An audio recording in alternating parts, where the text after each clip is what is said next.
I think for a part of the year, up until maybe the Munster final replay, we were inconsistent. We were good one day, not so good the next day, and even inconsistent within games.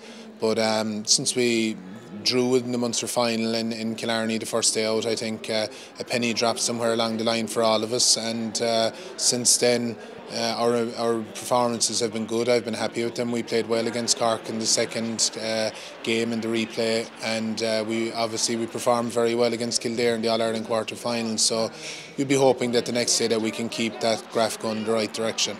We put in a big shift against Donegal in the first round of the Ulster Championship, and I felt we deserved something out of the game, but we didn't get it. The results said you're out again, so we had to regroup and go the so-called scenic route.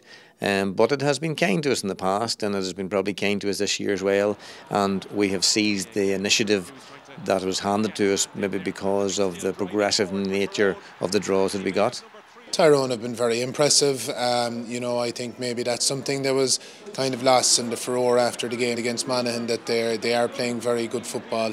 They're playing to a set system that's very hard to break down, and they're counter-attacking at pace and in numbers, and they've racked up big scores in those games, even against the likes of Monaghan, who don't normally concede a big score. So they've been very impressive and have improved as the championship has gone on. I think if we can hold out their very potent attack, that we are capable of getting scores ourselves, and I think that's the good thing about it. We've been pretty productive on the scoreboard in the last number of games. I know we haven't met a team of the quality of Kerry very much in that time. Probably Monaghan's one's going to come as close to it in recent times as that.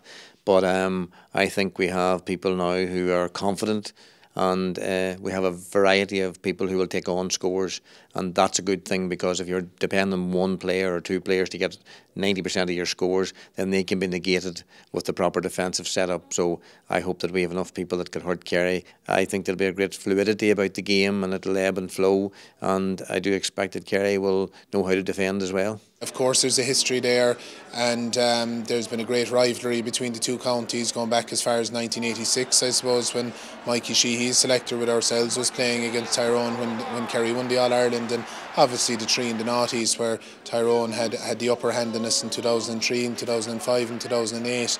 And you had the qualifier game in Killarney in 2012 where we got some measure of revenge. But I think the two groups are different now. Obviously Mickey Harte is a constant going back to the noughties, and you have some of the players on both sides still hanging around, but not as many. So it's two new groups, and it's probably a new rivalry that's starting to kick off again on Sunday, and long may it continue. You'd be foolish to ever believe that you had any kind of hold over Kerry, and I suppose since 2008 their progress and their performances have been at a very different level than ours.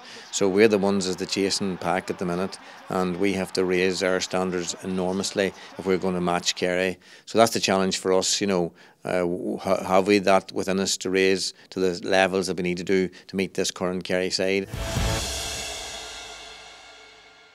GAA, be there all the way.